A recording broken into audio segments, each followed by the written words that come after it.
Shalom kepada semua jemaat Tuhan yang dikasihi dalam nama Tuhan Yesus.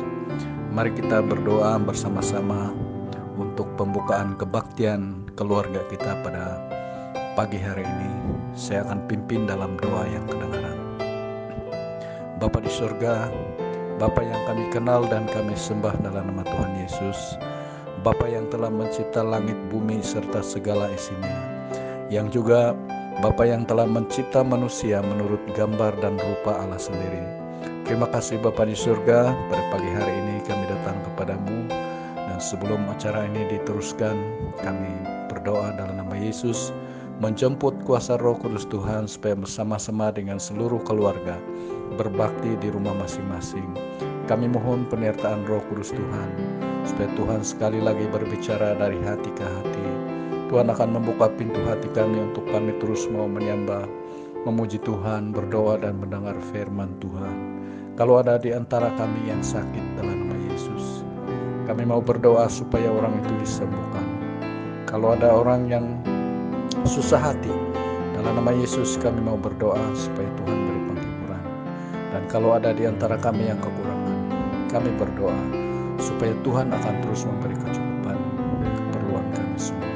Bapa di surga, pada pagi hari ini kami datang kepadamu, dan Tuhan curahkanlah berkat kekuatan yang baru kepada setiap kami, khususnya bagi anak-anak Tuhan yang mengambil bahagian sebagai pembawa firman Tuhan, juga anak-anak Tuhan yang sudah menyediakan pujian untuk memuji Tuhan.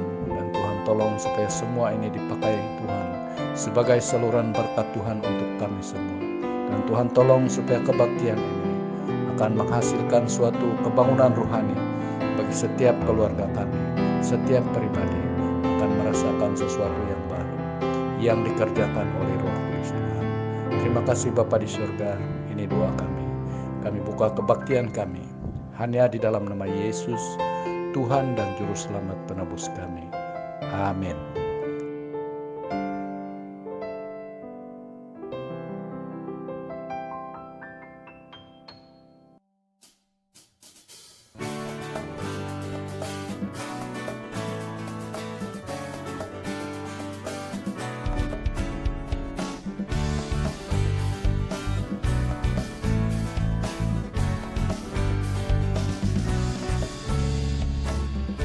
Tetaplah dan lihatlah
Bapa kami yang di surga, kami bersyukur atas kebaikan kasih-Mu atas kami. Terima kasih atas berkat-berkat-Mu yang telah Engkau berikan kepada kami. Terima kasih atas napas hidup yang kami nikmati selama ini. Terima kasih atas berkat-berkat pekerjaan kami. Terima kasih atas segala usaha kami yang Engkau berkati. Sebentar ini kami akan memberi uang persembahan berapapun yang ada pada kami yang kami persembahkan. Biarlah itu kami persembahkan dengan hati yang penuh ucapan syukur, karena kami tahu bahwa apapun yang ada pada kami datangnya daripada Tuhan. Kami doakan agar semua uang yang dikumpulkan pada hari ini dapat digunakan hanya untuk kemuliaan Tuhan di tempat ini. Amin.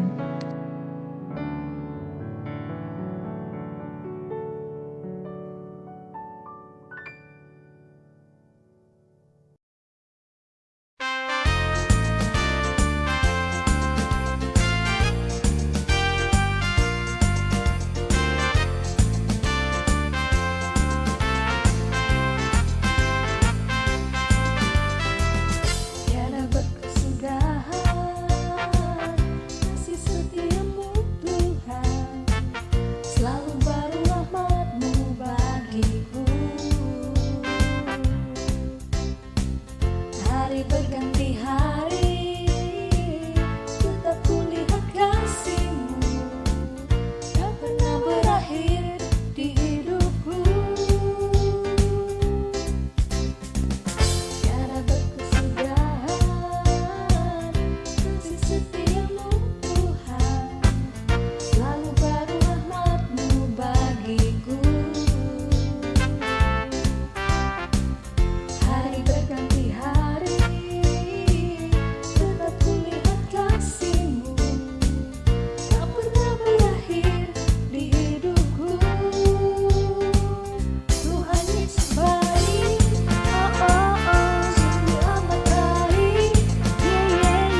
tak dapat lupakan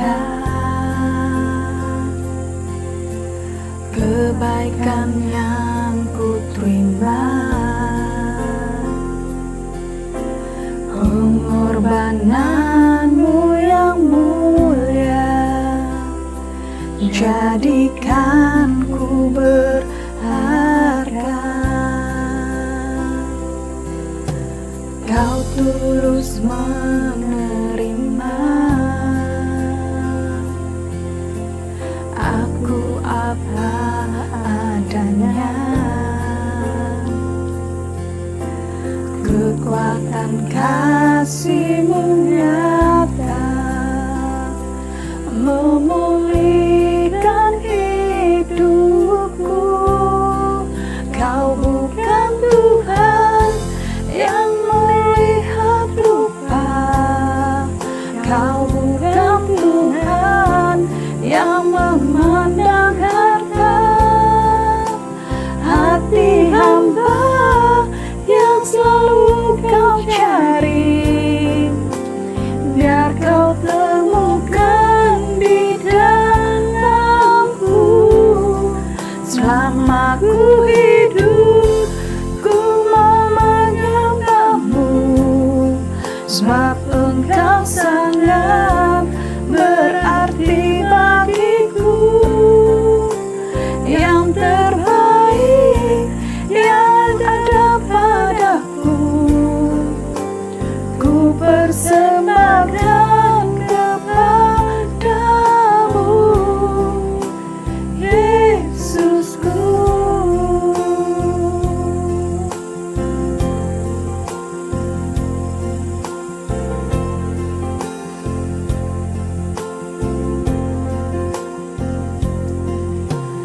Kau tulus menerima aku apa adanya, kekuatan kasih-Mu nyata memulihkan hidupku.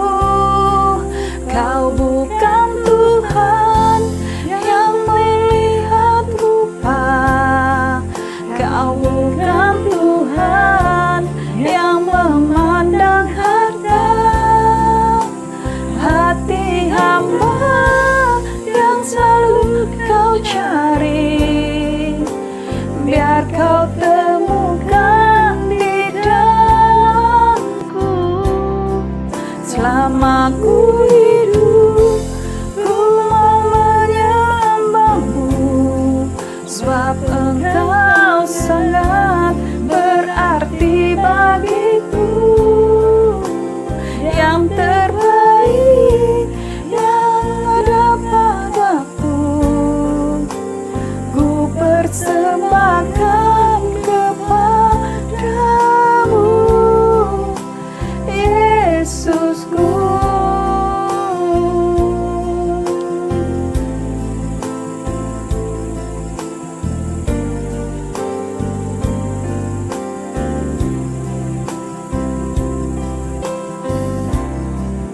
Kau bukan Tuhan yang melihat rupa, Kau bukan Tuhan yang memandang harta. Hati hamba yang selalu Kau cari, biar Kau temukan di dalamku.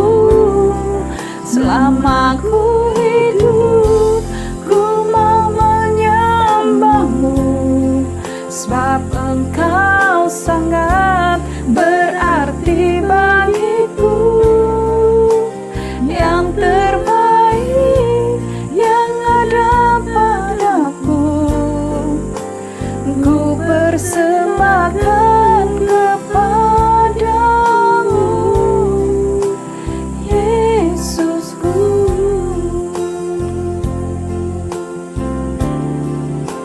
Yang terbaik yang ada padaku, ku persembahkan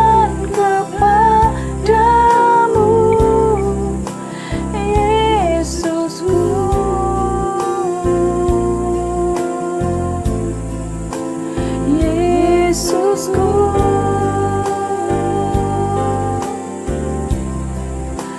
Yesusku.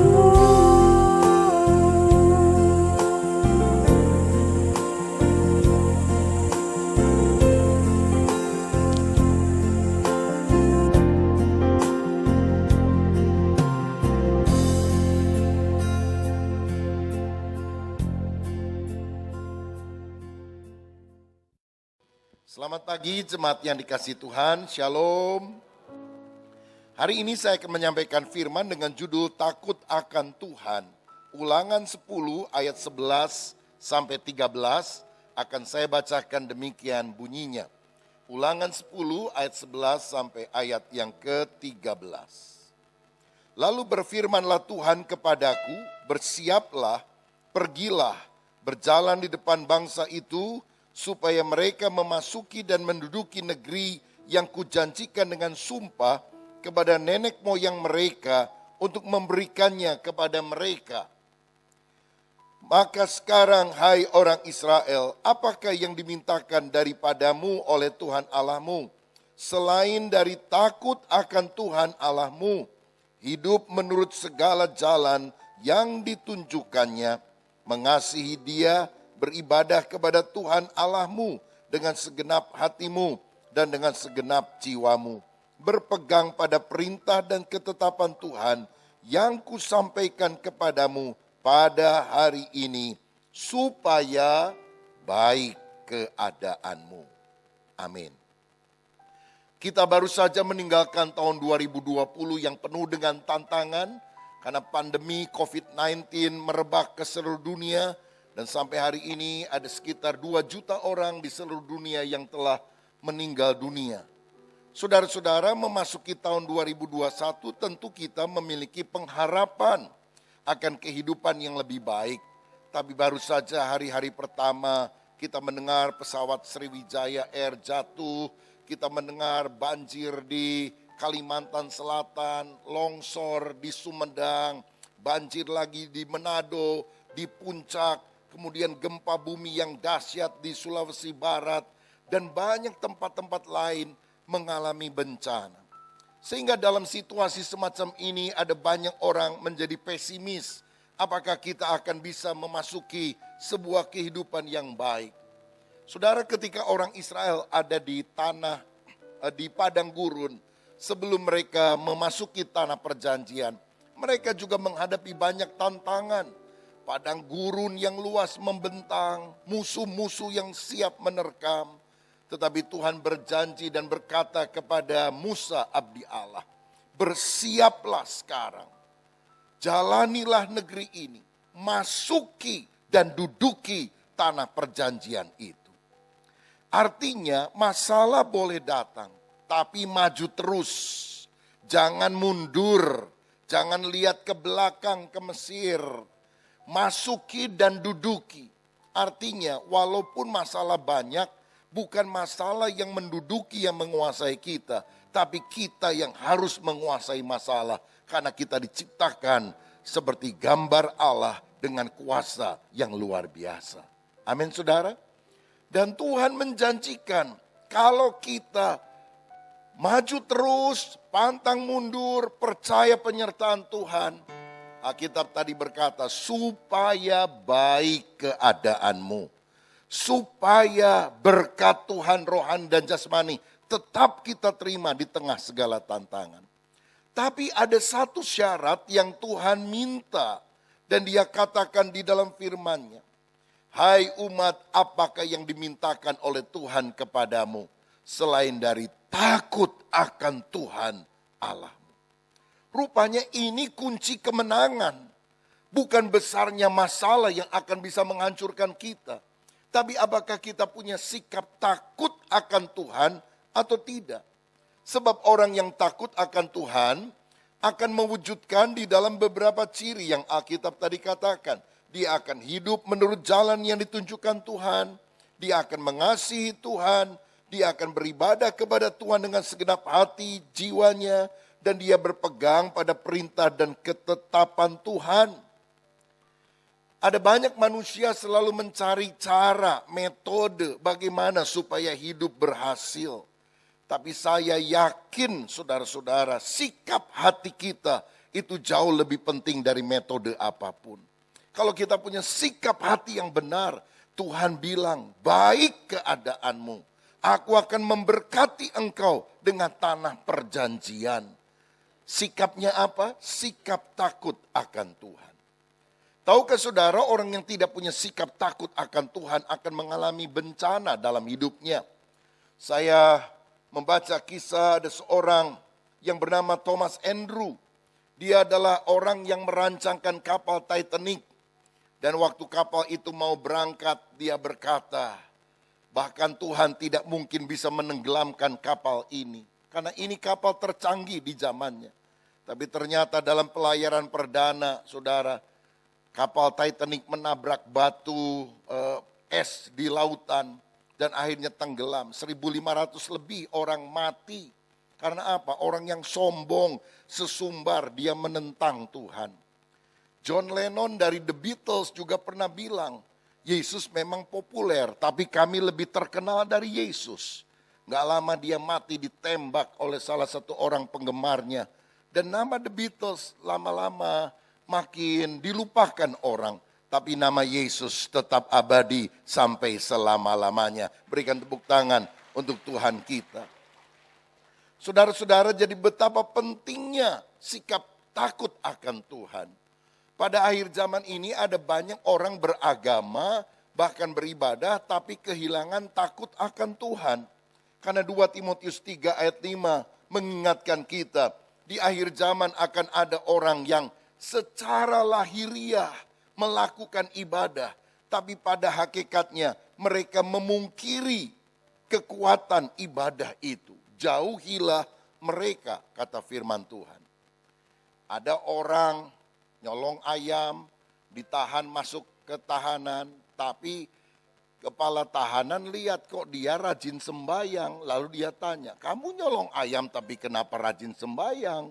Kamu rajin sembayang kenapa nyolong ayam? Oh begini Pak, sembayang itu agama saya. Lah kalau mencuri, profesi saya Pak. Nah itu berarti tidak ada korelasi antara ibadah dengan perilaku sehari-hari. Ada orang yang bawa barang-barang kantor untuk keperluan pribadi, dia mau curi, saudara, karena dia sengaja pulang paling malam dan dia pikir semua orang sudah balik. Waktu dia angkuti barang-barang kantor ke mobilnya, tiba-tiba dia kaget. Ada teman sekerjanya rupanya juga masih lembur di atas, saudara, di bagian loteng kantor itu. Dia bilang, ini barang kantor, kenapa kamu bawa? Izin siapa? Waduh, kaget dia. Nggak bisa ngomong, akhirnya kamu mencuri loh, kamu bisa diberhentikan loh. Akhirnya dia pulangin lagi barang-barang, ya udah saya balikin lagi. Tuhan lihat loh, kata temennya. Ya sebetulnya kalau Tuhan lihat saya nggak terlalu khawatir. Karena Tuhan kalau lihat nggak ngomong-ngomong sama orang lain. Saya justru khawatir sekarang karena kamu yang lihat. Jangan-jangan besok kamu ngomong sama bos kita lalu saya dipecat. Inilah sikap hidup tidak takut akan Tuhan. Padahal Tuhan adalah pribadi yang melihat setiap perbuatan kita. Mata Tuhan menjelajah seluruh bumi dan dia akan melimpahkan kekuatan kepada orang yang sungguh mengandalkan dia. Tapi dia juga melihat setiap perbuatan dari orang yang tidak takut akan Tuhan. Nah sekarang, apa makna dari takut akan Allah yang dimaksudkan oleh Alkitab? Saudara, ini bukan ketakutan akan penghakiman dan kematian kekal. Banyak orang beragama, banyak orang berbuat baik agar tidak dihukum di neraka. Mesti banyak amal loh, kalau enggak dimasukkan di dalam neraka. Berarti orang ini tidak mengerti bahwa keselamatan itu bukan karena perbuatan baik, tapi karena anugerah. Karena pemberian Tuhan kepada orang yang mau percaya kepada Yesus Kristus. Sehingga orang yang menerima anugerah pasti berbuat baik. Bukan supaya masuk sorga. Tapi sebagai rasa syukur. Rasa terima kasih. Karena Tuhan telah menyelamatkan kita. Orang Kristen juga ada yang modelnya begitu. Dia ngomong sama temennya, rajin ke gereja loh. Kalau nggak ke gereja bangkrut loh, apalagi pada masa pandemi semacam ini. Jadi motivasi dia ke gereja supaya tidak bangkrut. Bukankah ini motivasi yang tidak tepat? Karena pemujaan kepada Allah sebetulnya bukan didasari oleh rasa takut, tetapi didasari oleh rasa cinta kasih kita kepada Tuhan.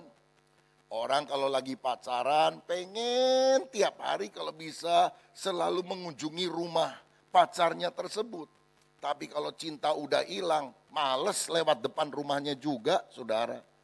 Jadi itu kan tergantung dari sikap hati kita. Nah, jika takut akan Tuhan bukan berarti ketakutan akan penghakiman dan kematian kekal. Apa yang dimaksudkan dengan takut akan Allah? Takut akan Allah bisa dimaknai dengan sikap memuja Tuhan sebagai pencipta yang layak menerima segalanya. Sikap menyegani Tuhan karena dia adalah hakim yang adil yang akan menghakimi setiap perbuatan kita. Dan ini juga sikap menghormati bahkan mengasihi Allah karena dia adalah Bapa yang rindu menjalin relasi yang akrab dan intim dengan kita. Saya percaya dasar dari takut akan Allah adalah pengenalan akan Tuhan. Orang yang kenal Tuhan akan memuja, akan menyegani, akan menghormati, akan mengasihi. Tetapi orang yang tidak mengenal Tuhan, dia tidak rindu untuk memuja Tuhan. Ke gereja aja ogah-ogahan, apalagi pada masa pandemi, saudara. Masa normal aja malas ke gereja, apalagi masa seperti ini, alasan tambah banyak. Jadi saya mau katakan, tingkat pengenalan kita akan Allah akan menentukan tingkat penyembahan kita kepadanya. Saya ulang sekali lagi, tingkat pengenalan kita akan Allah akan menentukan tingkat penyembahan kita kepadanya. Kalau saudara rajin baca Alkitab, bahkan dari Kejadian sampai Wahyu, melihat karya Allah yang besar yang dicatat di dalam kitab suci, tingkat pemujaan kita itu akan jauh lebih komprehensif, lebih luas daripada orang yang gak terlalu tahu tentang karya Allah yang pernah dituliskan oleh di dalam Alkitab. Misalnya begini, ketika orang Israel keluar dari Mesir, wah buru-buru saudara sekalian, setelah 10 tulah dicurahkan dan kemudian mereka meninggalkan Mesir. Waktu mereka jalan kan dikejar-kejar oleh Firaun, hampir mereka mati kan di tepi laut Teberau. Mereka tahu ada Tuhan, tapi pengenalan mereka masih terbatas. Tapi setelah Tuhan membelah laut Teberau dan mereka bisa jalan di atas tanah yang kering, mereka kagum sekali Tuhan bisa belah laut. Bahkan orang Mesir mati di dalam lautan itu. Responnya apa? Langsung mereka menyanyikan nyanyian baru. Mereka main rebana, mereka menari-nari, mereka memuji Tuhan. Kenapa dari sikap ketakutan sekarang berubah dari sukacita kemenangan? Pengenalan akan Tuhannya beda.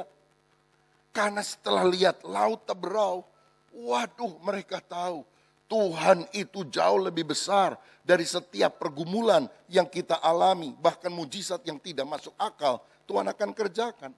Jadi betapa pentingnya kita punya pengenalan akan Allah lewat firman-Nya dan lewat relasi pribadi di dalam doa, pujian, dan penyembahan. Kalau saya bacakan dalam Keluaran 20 ayat 18 sampai 21, ini ada respon yang berbeda ketika Tuhan menyatakan diri kepada umat Israel di Gunung Sinai. Dikatakan demikian, seluruh bangsa itu menyaksikan guru mengguntur, kilat sabung menyabung, sangkakala berbunyi dan gunung berasap. Maka bangsa itu takut dan gemetar dan mereka berdiri bagaimana? Jauh-jauh. 19. Mereka berkata kepada Musa, engkaulah yang berbicara dengan kami, maka kami akan mendengarkan, tetapi janganlah Allah berbicara dengan kami, nanti kami mati. Tetapi Musa berkata kepada bangsa itu, janganlah takut, sebab Allah telah datang untuk maksud mencoba kamu dan dengan maksud supaya takut akan Dia ada padamu agar kamu jangan berbuat dosa. Lihat ada dua kata takut di sini.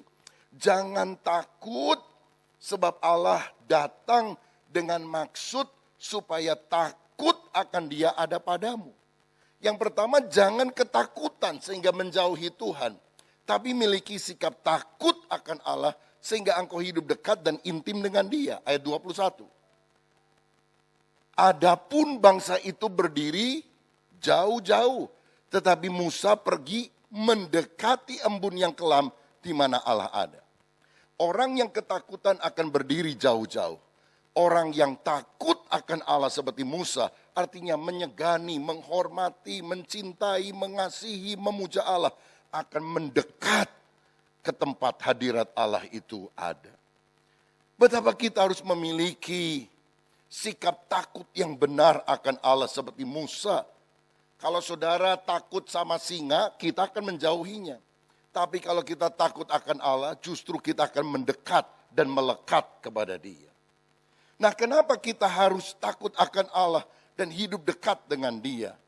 Karena Alkitab menjanjikan ada akibat kalau kita takut akan Allah. Yang pertama, orang yang takut akan Tuhan akan diberkati. Mazmur 31 ayat 20 berkata demikian.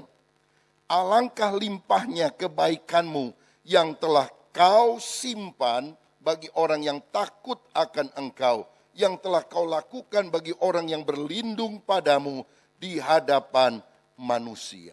Lihat, orang yang takut akan Tuhan, Tuhan akan menyimpan kebaikannya bagi saudara. Saya mau bilang, yang terbaik masih akan datang dalam hidup saudara. Tuhan sedang merancangkan perkara-perkara yang baik. Dia masih simpan. Masih simpan itu seperti seorang bapak yang ketika anaknya akan ulang tahun, dia sudah simpan kado yang sangat bagus, yang merupakan keinginan anaknya. Dia belum kasih tahu. Tapi pas harinya, pas waktunya, kado itu akan diberikan. Percayakah saudara, Bapak kita jauh lebih baik. Dan Dia sedang menyiapkan perkara-perkara yang indah dalam hidup saudara yang mengandalkan Dia, yang takut akan Tuhan. Jadi kalau orang tanya kepada saudara, mana mujizat, mana jawaban Tuhan, mana pertolongan Tuhan, kita tinggal bilang, tenang, mujizat saya on the way, sedang dalam perjalanan, sebentar lagi akan datang.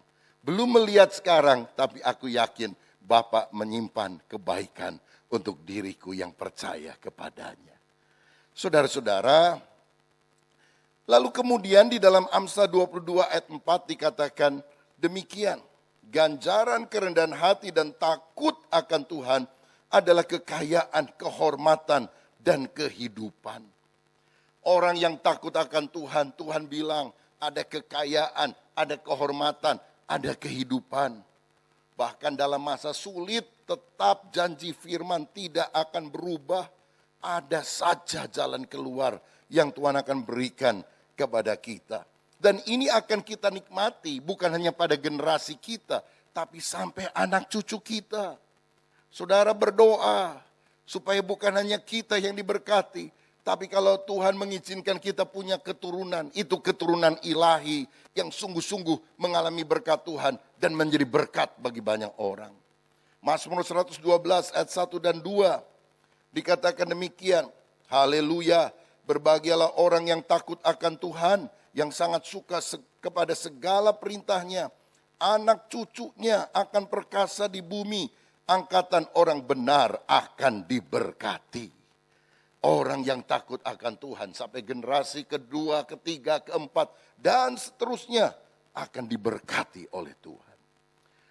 Saya ingat ketika saya mulai merintis jemaat di Bandung, saudara, sekian tahun yang lampau. Kebanyakan orang-orang yang datang di dalam ibadah-ibadah perdana itu adalah orang-orang yang secara ekonomi bukan orang yang kuat. Banyak orang-orang sederhana, beberapa bahkan pekerjaan masih serabutan, gak jelas. Tapi mereka rajin ibadah, cinta kepada Tuhan. Saya melihat sekarang setelah sekian belas tahun, sekian puluh tahun, Tuhan mengangkat mereka.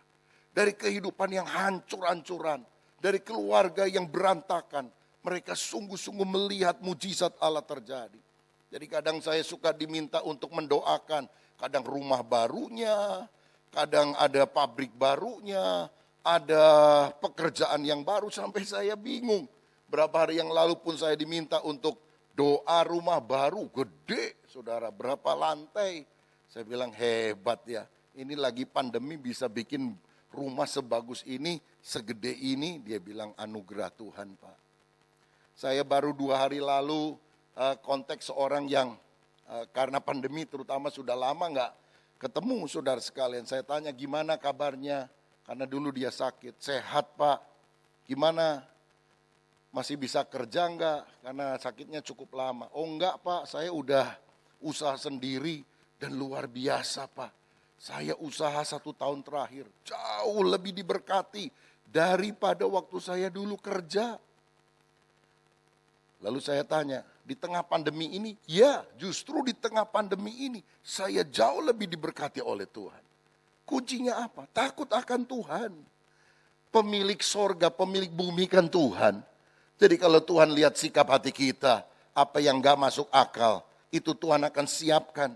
Apa yang tidak pernah dilihat oleh mata, tidak pernah didengar telinga, tidak pernah timbul dalam hati, Tuhan akan sediakan bagi setiap orang yang mengasihi Dia. Saudara percaya?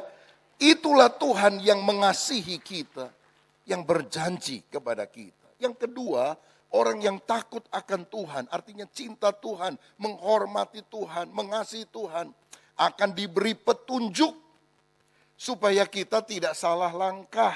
Mazmur 25 ayat 12 dan 14 dikatakan demikian. Siapakah orang yang takut akan Tuhan? Kepadanya Tuhan menunjukkan jalan yang harus dipilihnya. Tuhan bergaul karib dengan orang yang takut akan Dia dan perjanjiannya diberitahukannya kepada mereka. Ada saja jalan yang Tuhan akan tunjukkan bahkan pada masa situasi sulit semacam ini. Orang yang takut akan Tuhan, Tuhan bilang aku tunjukkan jalan. Sehingga pada masa sulit, ketika kita doa, baca firman, bersekutu intim dengan Dia. Waktu kita mau buat keputusan, seperti hati nurani ini kita bilang jangan. Gelisah, saudara.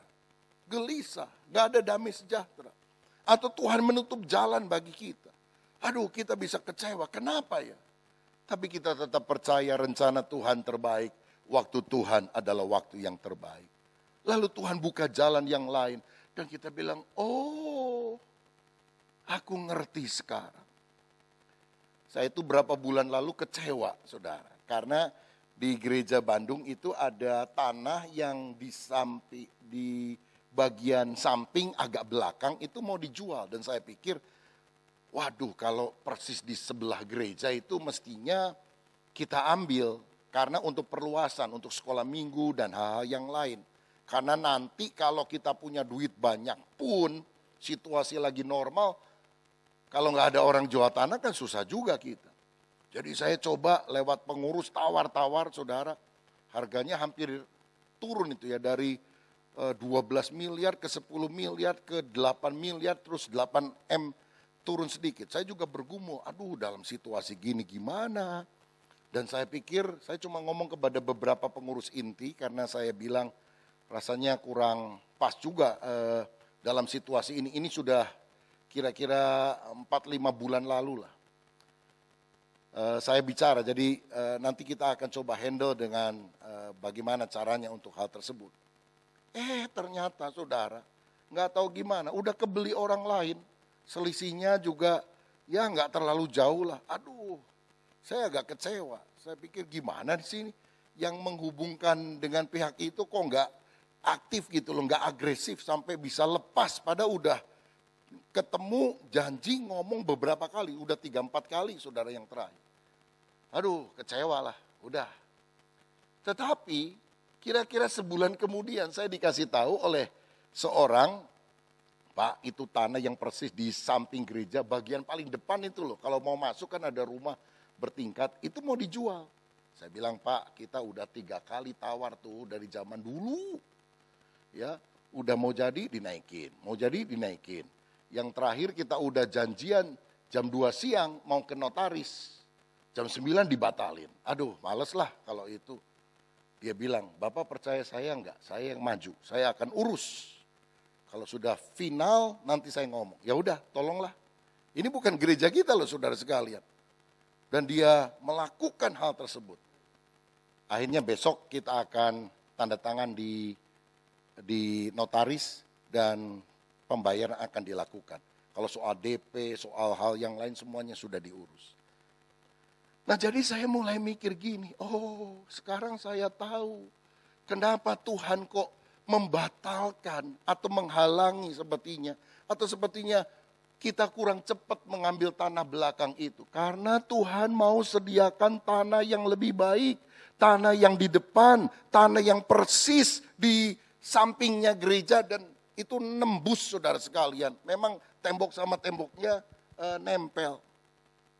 Pikiran kita terbatas, pikiran Tuhan tanpa batas.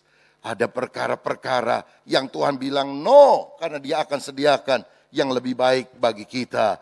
Tuhan kiranya memberikan petunjuk jalan dalam hidup saudara, dalam usaha, dalam pekerjaan, dalam apapun. Pengalaman kita berbeda, tapi Tuhan yang kita sembah, Tuhan yang sama. Miliki sikap takut akan Tuhan. Kalau udah berkat dari Tuhan, mau muter-muter gimana, akan dapat saudara. Tapi kalau bukan bagian kita, udah gak usah kecewa. Karena itu bukan milik kita, Tuhan nanti akan siapkan yang lebih baik. Ada petunjuk yang kita harus peka di dalam kehidupan ini. Yang ketiga, apa akibatnya kalau kita takut akan Tuhan? Kita akan dilindungi oleh Tuhan. Mazmur 34 ayat 8 berkata demikian, malaikat Tuhan berkemah di sekeliling orang-orang yang takut akan Dia, lalu meluputkan mereka. Bukan satu loh saudara malaikatnya, malaikatnya berkemah. Artinya banyak malaikat yang Tuhan akan utus untuk memproteksi kita. Malaikat adalah makhluk roh, tidak kelihatan dengan mata jasmania, tapi dia benar-benar ada. Dan dia adalah utusan Tuhan yang diutus untuk melayani orang-orang yang percaya kepada Kristus. Saya percaya ada guardian angel, malaikat penjaga yang Tuhan utus bagi orang-orang yang takut akan Tuhan. Betapa powerfulnya sikap takut akan Allah. Malaikat menjaga kita. Kalau malaikat sudah meninggalkan kita, apalagi Tuhan meninggalkan kita, bosnya malaikat, kita nggak bisa bikin apa-apa. Karena itu percayalah perlindungan Tuhan. Tuhan akan menghindarkan kita dari jerat maut. Bahkan Tuhan bisa memperpanjang umur hidup orang yang takut akan Tuhan. Ingatkah saudara Daniel yang karena takut akan Tuhan, menyembah Tuhan justru dimasukkan di dalam lubang singa. Mestinya mati. Tapi Tuhan mengutus malaikat, mengatupkan mulut singa. Jerat maut itu terhindar dari kehidupan Daniel. Dia tidak terperangkap pada jerat maut. Dan umurnya diperpanjang. Bahkan raja menulis sebuah surat. Mulai hari ini orang mesti takut kepada Allah yang disembah oleh Daniel. Ada perlindungan Tuhan yang Dia akan selalu berikan bagi kita. Hari ini berdoa Tuhan di tengah wabah, di tengah apapun. Lindungilah kami, proteksi kami. 3M terus harus dilakukan, bahkan sekarang katanya 5M. Tapi lebih daripada itu minta perlindungan Tuhan. Karena hanya anugerahnya saja kita masih hidup. Kalau kita masih bernafas, itu berarti rumah kita di sorga belum selesai. Mahkota masih disimpan oleh Tuhan. Dan tugas kita masih banyak. Karena itu saudara rajin melayani Tuhan. Rajin memberitakan Injil. Jadi kalau malaikat maut mau datang, masih banyak tugasnya. Udah lanjutin lagi saja. Begitu saudara. Hidup takut akan Allah. Ada perlindungan. Nah sekarang, yang terakhir, apa wujudnya kita hidup takut akan Tuhan? Saudara sekalian, kalau kita takut akan Tuhan, Mazmur 24 ayat 3-6 memberikan beberapa petunjuk tentang implikasi atau wujudnya. Dikatakan demikian, Mazmur 24 ayat 3-6, siapakah yang boleh naik ke atas gunung Tuhan? Siapakah yang boleh berdiri di tempatnya yang kudus? Orang yang bersih tangannya dan murni hatinya, yang tidak menyerahkan dirinya kepada penipuan dan yang tidak bersumpah palsu.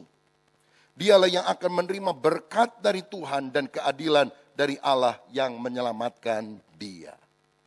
Saudara-saudara, ayat 2, ayat 6, itulah angkatan orang-orang yang menanyakan dia, yang mencari wajahmu, ya Allah Yakub. Nah, di sini saya melihat ada 3 wujud dari orang yang takut akan Allah. Yang pertama, dia hidup dalam kesucian. Siapa yang boleh naik ke atas gunung Tuhan, masuk dalam hadiratnya? Orang yang bersih tangannya dan murni hatinya. Itu bicara soal apa? Kesucian lahir dan kesucian batin. Bersih tangannya dan murni hatinya. Alkitab berkata, kejarlah kekudusan, sebab tanpa kekudusan tidak seorang pun akan melihat Tuhan. Amsal 8 ayat 13 berkata, takut akan Tuhan ialah membenci kejahatan.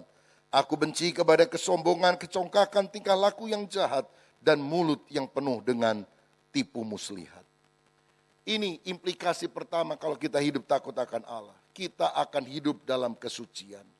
Kita belum sempurna, masih ada kekurangan, kelemahan, bahkan kadang-kadang kita bisa jatuh di dalam dosa.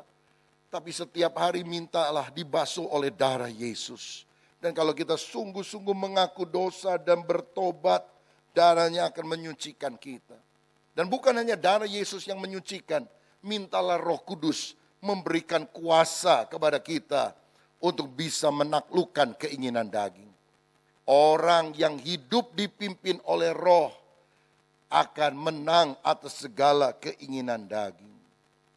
Saya ingat saya punya seorang teman yang pada waktu masa mudanya dia pergi ke Jakarta untuk kerja di sana, saudara. Dia kerja di sebuah perusahaan travel bureau, suka mengajak wisatawan pergi keliling beberapa negara dan memberikan petunjuk ya, menjadi guide begitu, menjadi tour leader.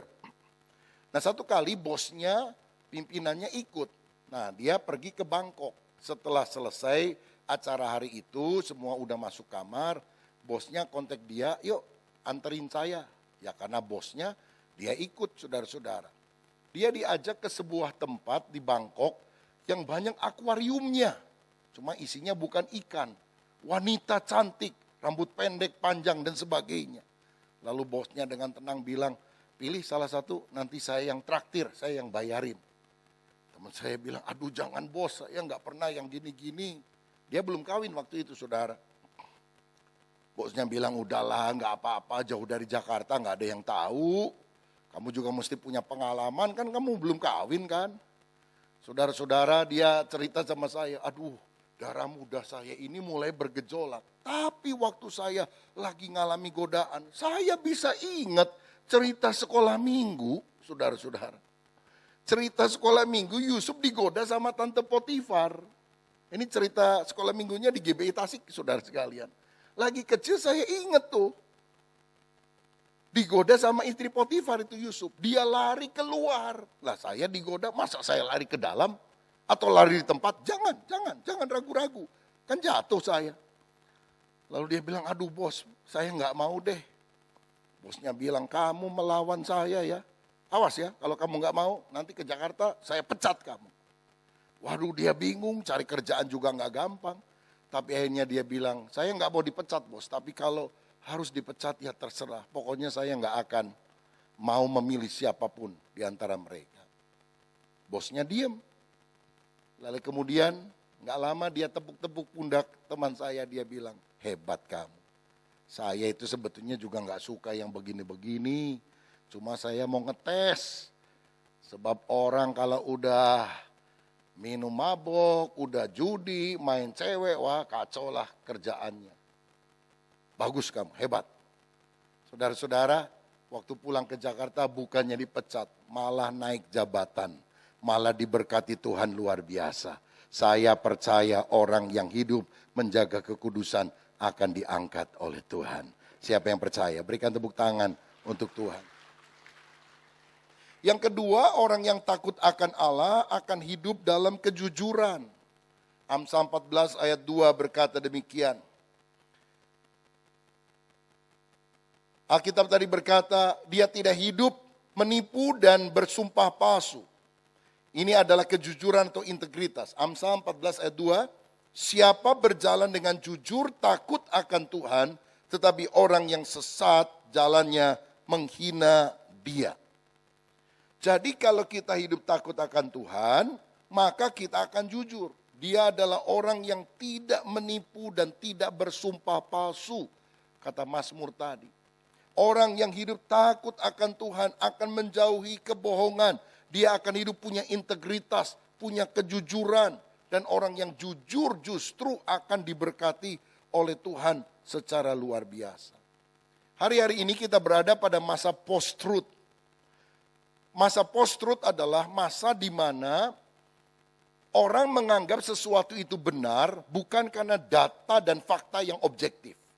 Tapi berdasarkan asumsi atau opini atau keyakinan orang tersebut.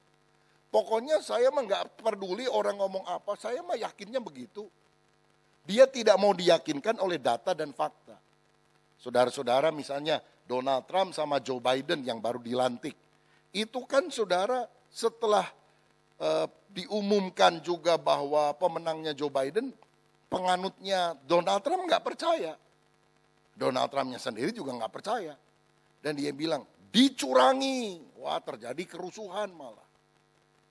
Tapi yang tetap diangkat ya karena datanya menunjukkan Joe Biden yang menang.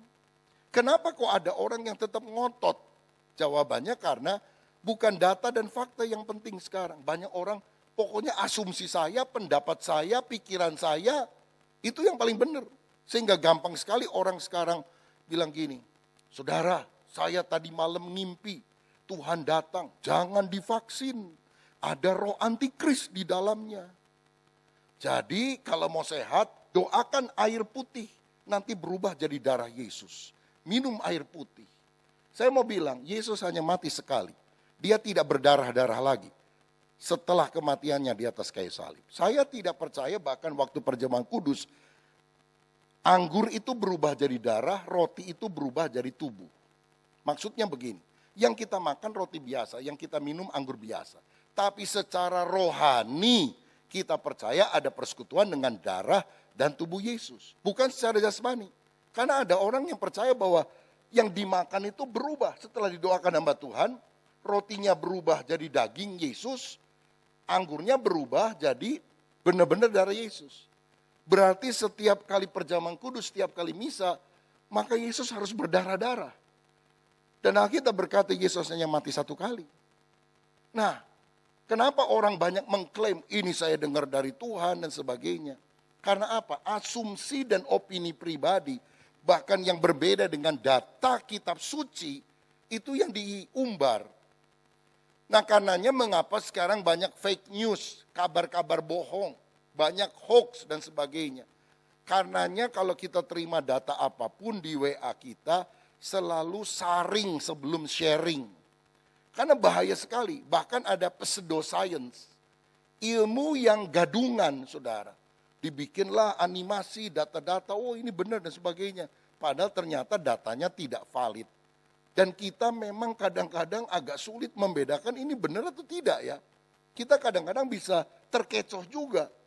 Tapi ingat masa ini adalah masa post-truth. Banyak hoax beredar di mana-mana.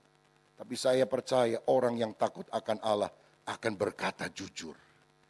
Banyak politikus yang mengikuti seorang yang dari Jerman pada masa Hitler memerintah. Yang berkata begini, sebuah kebohongan kalau diucapkan sekali tidak dipercaya, kebohongan. Kalau dua kali nggak dipercaya. Tapi kebohongan yang diucapkan terus menerus itu akhirnya akan dipercaya oleh orang.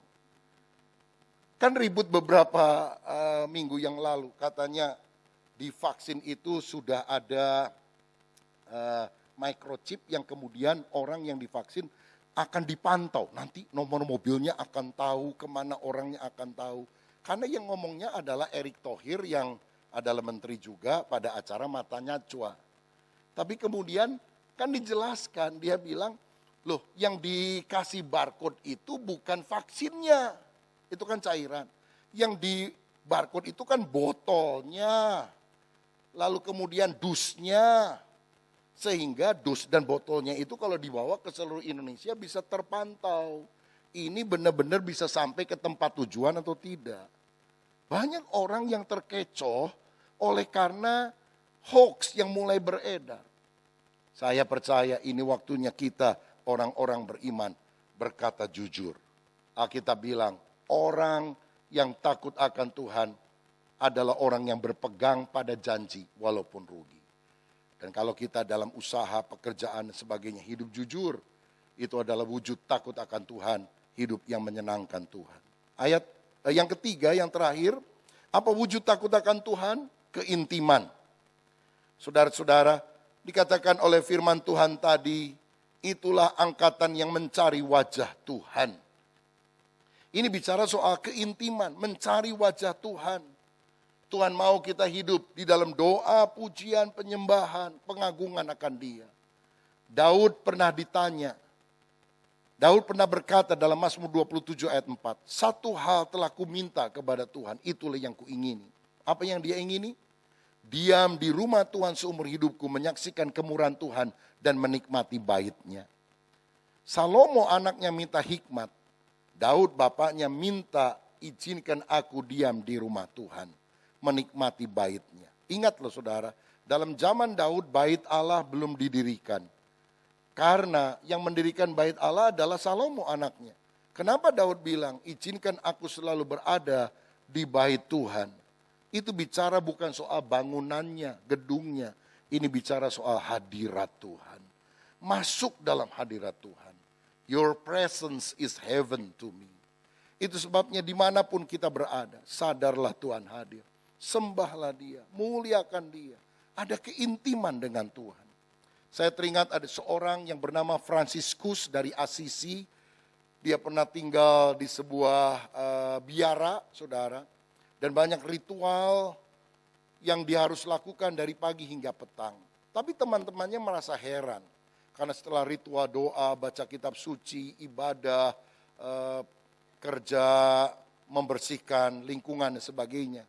Dia selalu mengambil waktu untuk duduk di bawah sebatang pohon dan berdoa lama. Sampai akhirnya beberapa teman bilang, ayo kita deketin. Lalu kita mau dengar dia itu doa apa? Kan tadi juga dari pagi sudah doa, nanti malam doa, sore ada ritual doa. Kenapa kok dia doa sendirian lagi di sana? Apa dia nyesel kali tinggal di biara? Ada pergumulan apa?